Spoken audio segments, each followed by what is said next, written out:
Class, great job on the first quiz. We're now moving on into Chapter 4, and we will be talking about fund balance today. What is fund balance? Fund balance is basically revenues minus expenditures. When revenues exceed expenditures, then fund balance is created or added to. Fund balance is also the difference between financial assets and the related liabilities. Financial assets and related liabilities. You may want to look at the Wake County Public Schools CAFR, or in the discussion boards we've talked about and gotten the websites for the Wake County government, City of Raleigh, or another municipality that you may be interested in the local area.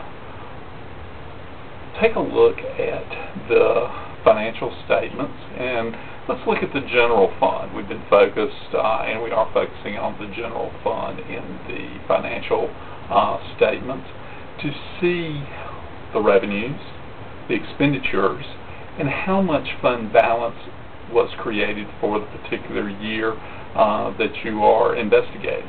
Also, look at the previous year's ending fund balance to see what the ultimate fund balance or the final fund balance will be for that year. Now, there's a concept that I want to introduce to you. A lot of finance officers in state and local government, school systems, and various forms of government like to build fund balance. Why do they like to do this?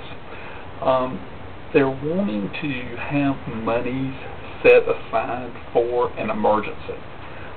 If, for instance, a government does not have enough budgeted as an expenditure or appropriated, remember the term appropriation, budgeted expenditure, the government entity, the governing board, may need to take some monies from the fund balance to appropriate additional budgeted expenditures. Let's take, for example, the increase in fuel for school system, diesel fuel for buses. When the original budget was budgeted back over a year ago, for the year ending June 30th, 2007, who would have known that fuel costs would have been so great?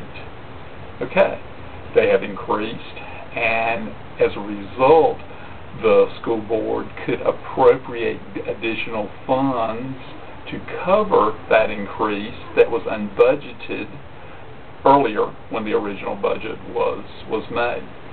They would appropriate these funds drawn from fund balance. So fund balance is very important. You may want to say it's a rainy day fund. Another story that I recall when I worked for the school system, we had a big snow back in 2000. It was probably about a foot or more. Schools were closed for at least a week. Before they could open up, they needed to hire scrapers to come in and scrape parking lots. Well, that was another example where the school system used fund balance in order to take care of an emergency situation. The school board appropriated or budgeted the expenditures, taking the monies from fund balance to do that. How much is too much fund balance? Well, there are certain requirements by the local government commission that says that there's a certain amount of fund balance that must be on hand, okay, to cover certain liabilities.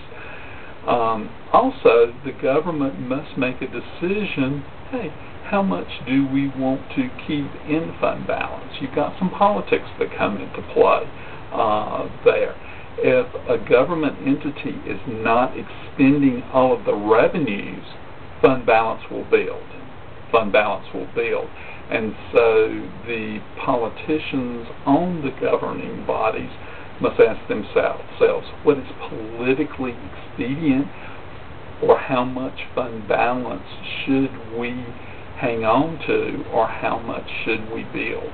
Okay, and that's a question I want you to answer. What we're going to have in the discussion board for the next couple of weeks is giving you a chance to comment on fund balance. What you think about it, how much is enough, should it just continue to grow? I look forward to your comments. Another way to build fund balance is to set early deadlines of your purchase orders, which you would encumbrance, and certain expenditures that would take place. Okay? I also want to show you on the board just the formula here for the statement of revenues, expenditures, and changes in fund balance.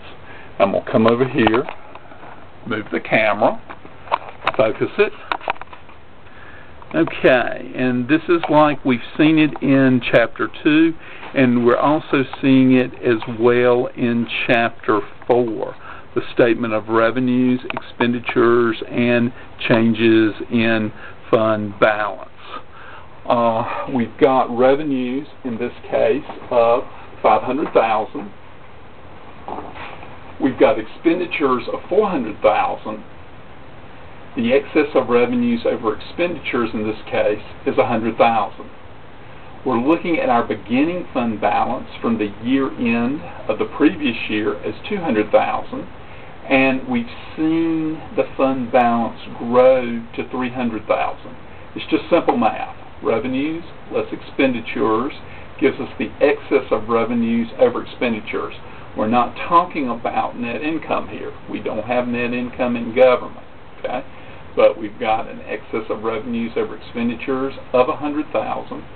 Beginning fund balance, that's what we're focusing on in this video, of $200,000, and our ending fund balance is $300,000. Fund balance has grown by $100,000 because our revenues were greater than our expenditures. Take a look at the financial statements in your the CAFRs, the Wake County Public School CAFR that we're looking at, also other government entities. See how much fund balance they have.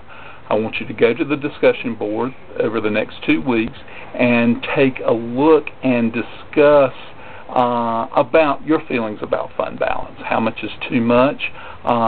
Should it be appropriated more readily for other budgeted expenditures? I look forward to your comments.